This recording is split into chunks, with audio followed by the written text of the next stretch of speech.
તો આગળ વાત કચ્છમાં કાળઝાળ ગરમી અને પૂરતા ઘાસચારાના અભાવ પશુઓને દૂધ આપવાની ક્ષમતામાં મોટો ઘટાડો નોંધાયો છે, જેના કારણે સ્થાનિક પશુપાલકો આર્થિક સંકટમાં મુકાયા છે।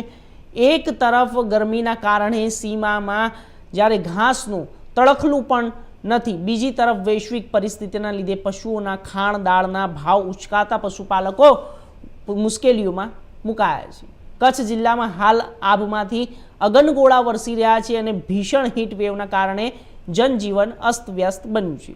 અસહ્ય ગરમી સીધી માઠી અસર જિલ્લાના મુખ્ય વ્યવસાય પર પશુપાલન પર પડી રહી છે। આમ તો સૂકા મુલક તરીકે જાણીતા બનેલા કચ્છના બન્ની છેલ્લા થોડા વર્ષોથી નિયમિત વરસાદ પડતા કચ્છ પશુધન માટે રાહત જણાતી હતી, પરંતુ ચાલુ વર્ષે ગરમીની પોર ઉચકતા ઉનાળો પ્રારંભે જ જ્યારે વિસ્તારમાં માનવ વસ્તી કરતાં પશુઓની વસ્તી છે અને માલધારી લોકોની આધાર એકમાત્ર પશુધન છે।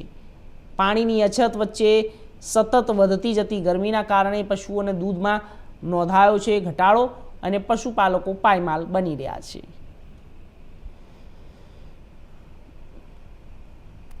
કચ્છ જિલ્લો પશુપાલન ક્ષેત્રે સમગ્ર રાજ્યમાં આગવું સ્થાન ધરાવે છે। કચ્છ જિલ્લામાં 4.5 લાખ જેટલું બન્ની ભેંસોનું પશુધન આવેલું છે અને 6.5 લાખ જેટલું ગાયોનું પશુધન આવેલું છે।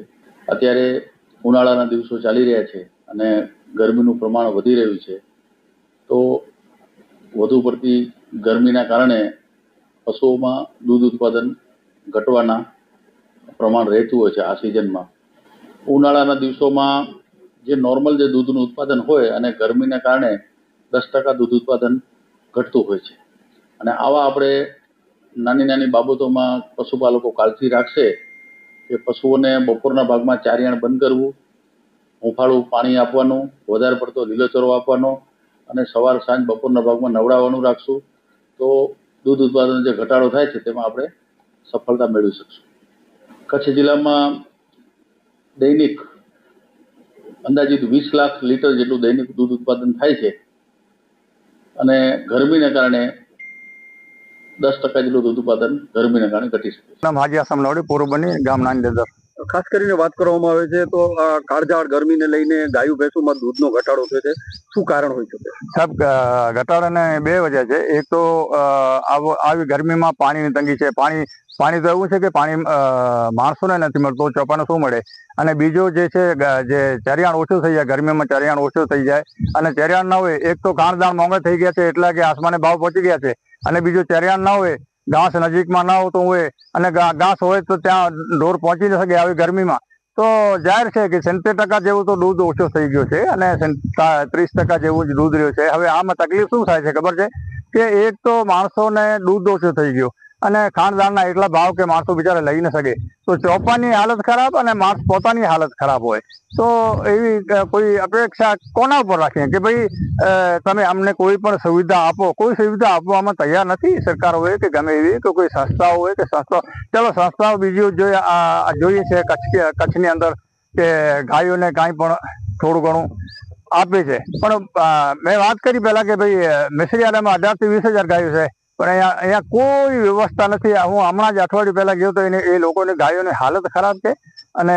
માણસોને બહુ તકલીફ છે। કાંઈક સરકારને કાંઈક જોવું જોઈએ, કાંઈક મદદ કરવી જોઈએ જો માણસો બિચારા નંબી શકે વરસાદ સુધી। દૂધ ઘટાડાથી માલધારીઓના જીવન પર કેવી અસર પડશે અને કેટલો પશુધન છે બન્ની વિસ્તાર? બન્ની વિસ્તારમાં સાહેબ અમારો જે પશુ શેરક માલધારી સંઘ છે, આમ દર વર્ષે સર્ચ કરી છે તો 1.5 લાખ થી 2.5 લાખ જેવું અમારે પશુધન છે।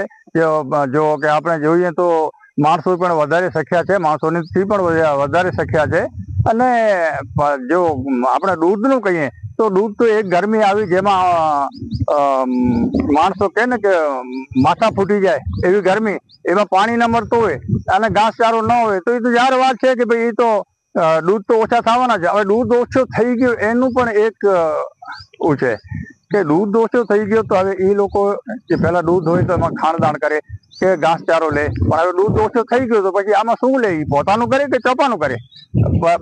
બંનેની હાલત ખરાબ છે। બનાસકાંઠામાં ગત મોડી રાત્રે વાવા